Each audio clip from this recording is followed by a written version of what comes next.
Tenses. So what is tenses? Tense is a form of verb which tells us about the time of an action. So actually tense is a form of verb. Okay. So according to the form of verb, we get to know about the time of an action. Time of an action. Now, time has three. Okay. Present, past, and future. So, present, past, and future, we have divided time into three ways: present, past, and future.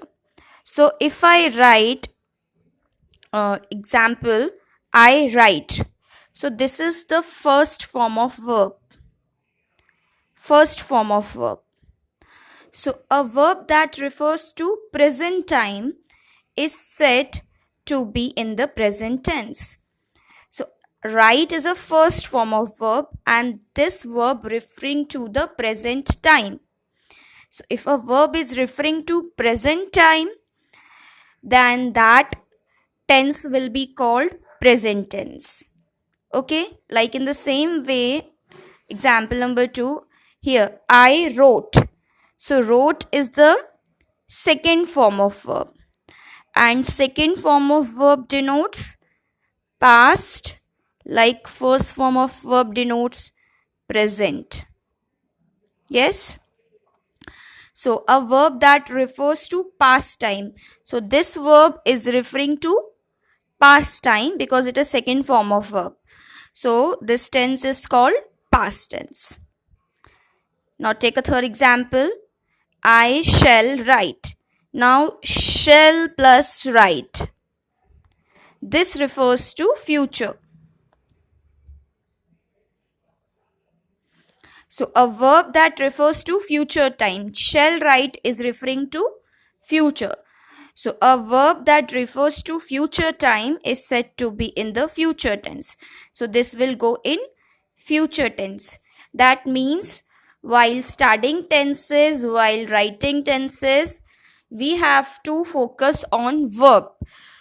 How the verb should be used in present tense, past tense, and in future tense.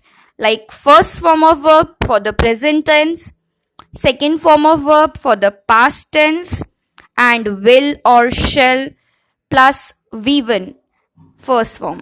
Okay, this will go for future. Shall or will can be there according to the subject. So shall oblique will plus V1 will go for future. So according to the verb only, we have decided that this is present tense, this is past tense, and this is future tense. Like you can see, I have written the subject same. I. Okay. So there is no change in the subject, but there is change in the forms of verb. So on the basis of the forms of verb only, we will decide that this tense is in present tense, this tense is in past tense, and this tense is in future tense. Now, tenses. So time, present time, past time, and future time. So in present, past, and future, each has four forms. Each have four ways to express present, to express past, to express future.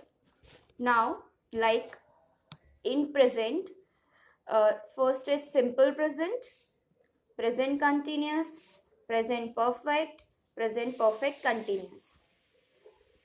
Okay, in the same way, simple past, past continuous, past perfect continuous. Third, simple future, future continuous, future perfect, and future perfect continuous. So each has four forms. Present has four forms, past and future. Before continuing, I just want to tell you one thing.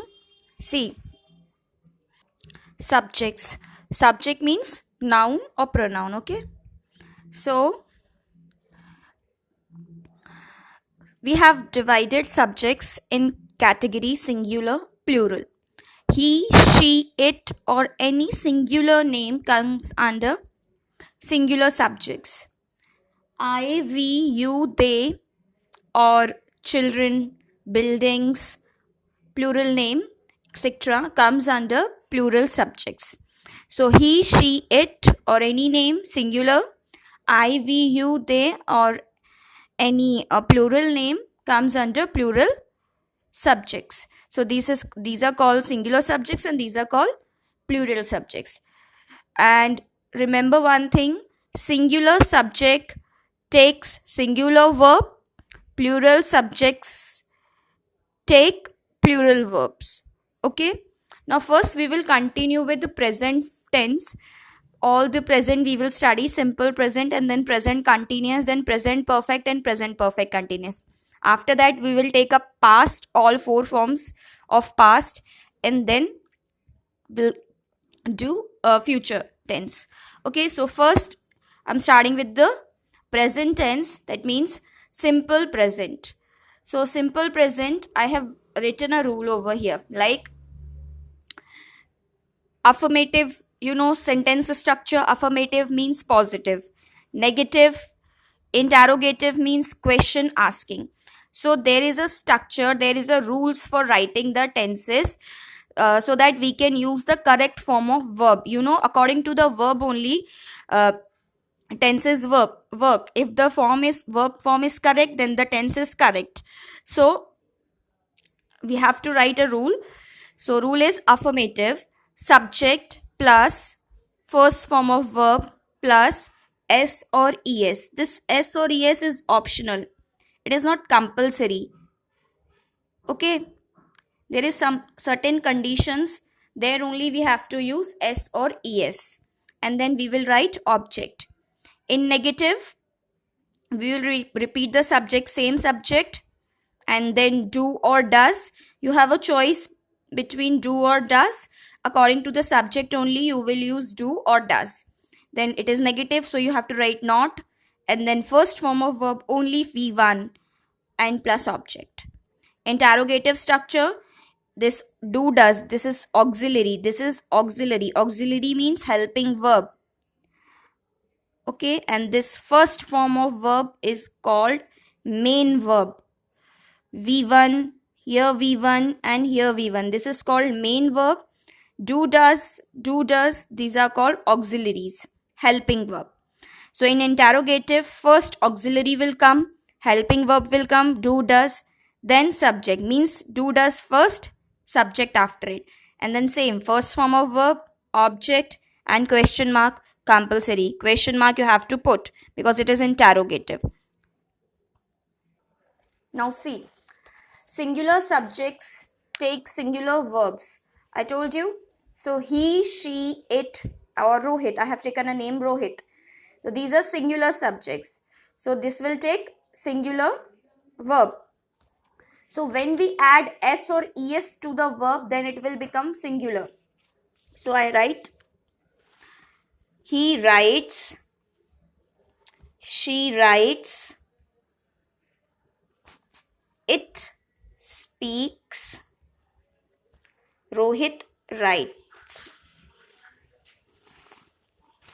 But here plural subject take plural verbs. So I write, we write, you write, they write. So if you are writing I writes, it will become wrong. Okay, you have to write I write, and he writes. He write is wrong. He writes correct. She writes, it speaks, Rohit writes. So this is correct. The same way you have a choice between do or does. So if a singular subject will come like he, she, it, or any name, so you will use he does, she does, it does, Rohit does. But if plural subject will come, I, we, you, they. So plural subject takes plural verb. I do, we do, you do, they do. This you have to remember. Like you have seen now, you have a choice to add s or es. So we will add s or es to the verb only if the subject is singular. So if the subject is singular, then only you will add s or es to a verb. Otherwise, you will not add s or es to the verb. You will skip s or es. Okay. In the same way, you have choice between do or does. Now you know where you have to use does, where you have to use do. So does you will use with he, she, it or any name, and do you will use with I, we, you, they. Now let's take an example for simple present. The river. This is subject. Okay, subject. This is singular. So subject is singular, then the verb should be singular. So I am using verb flow. If I write flow only without s, then the verb will be plural. So for making a verb singular, I have to add s or es. So here it will become flows. The river flows. If I write the river flow, it will be grammatically wrong. So the river flows under the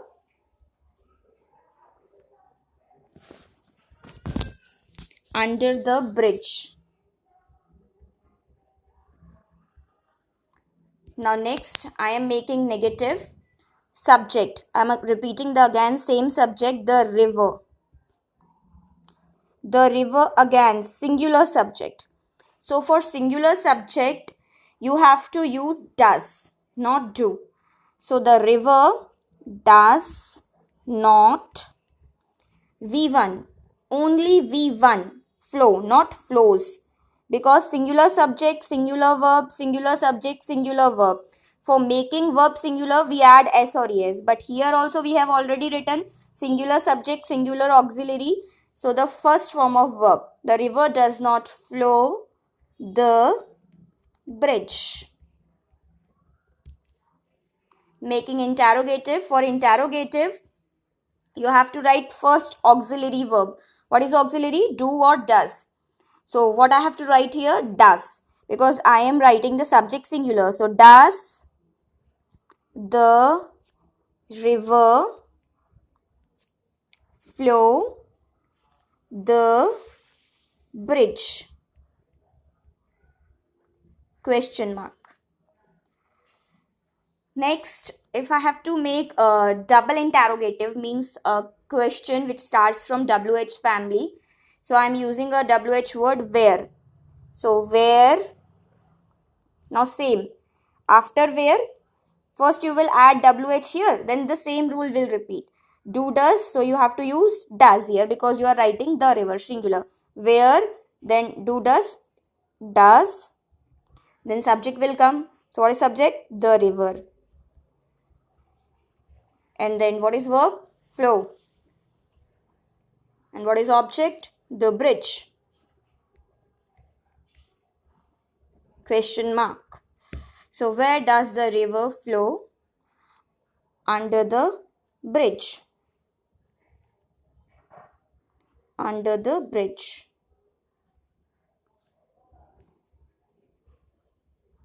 So the river flows under the bridge. The river does not flow under the bridge. Does the river flow under the bridge? Where does the river flow? Under the bridge. Now I have written the rule. I have shown you the rule of simple present. Now after that we have to know where we have to use simple present, that how we can use simple present tense. So there are certain uses for simple present tense, that anywhere we cannot use simple present tense. There are certain conditions where we have to use simple present tense. So the simple present tense is used, first point, to express habitual action. So do you know the meaning of habitual action? Habit, habitual, daily, routine actions. So like He drinks tea every morning. He, singular subject, so we will write singular verb. Drinks, not drink. He drinks tea every morning. So to express habitual action. So when we have to express habitual action, like daily we get up early in the morning, we go to school daily. Yes, these are habitual action. We do daily those things. So for habitual action, to express habitual action, you have to use simple present tense. So he drinks tea every morning. This is a routine action. So for habitual action, showing the habitual action, you have to use simple present tense. Second point, to express general truth. General truth. Truth you all know. General truth means the thing which cannot change at any time. General truth, always the same. Okay. So example, the sun is singular, only one of unique.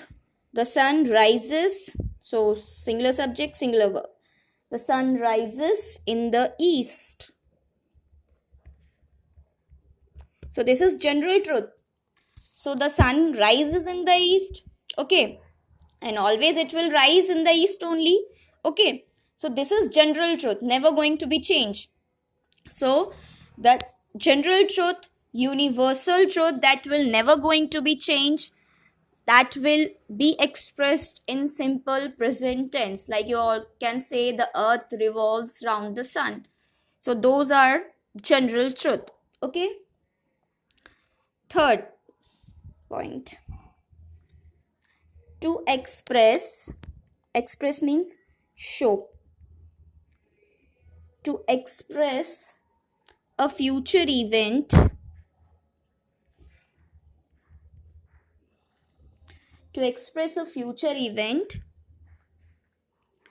that has fixed timetable. Fixed timetable. Now suppose we are talking about any future event. Okay, this is future event, but we have decided time. Time is fixed, like train arrives, train departs. So each train has fixed time to come, fixed time to depart. Okay. Match starts, all those are future event, but they have already their fixed timetable, they have decided their timetable.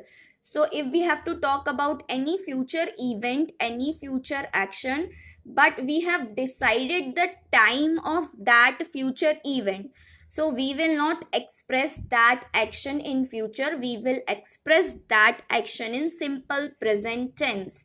Like suppose match is going to start at 9 o'clock. Okay. So the match is going to start at 9 o'clock. So we have decided, the time has decided that 9 o'clock. So it's better to express that line in simple present tense. So you will write the match, singular subject. So singular verb, starts. When you add s or es to the verb, it will become singular. Remember this. This is very important. Don't write the match start. It will be the match starts. The match starts at 9 o'clock. So this is part of fixed timetable. So this action is a part of fixed timetable. Means the time has already been fixed. So that is why we have to express this action in simple present tense, not in future tense. It is a future action, but we have already fixed the time. The time has been fixed. It is a part of fixed timetable. Understanding? So we have to write this line in simple present. Okay, let's take one more example. The train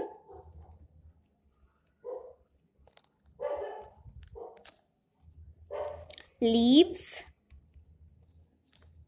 at 5:20.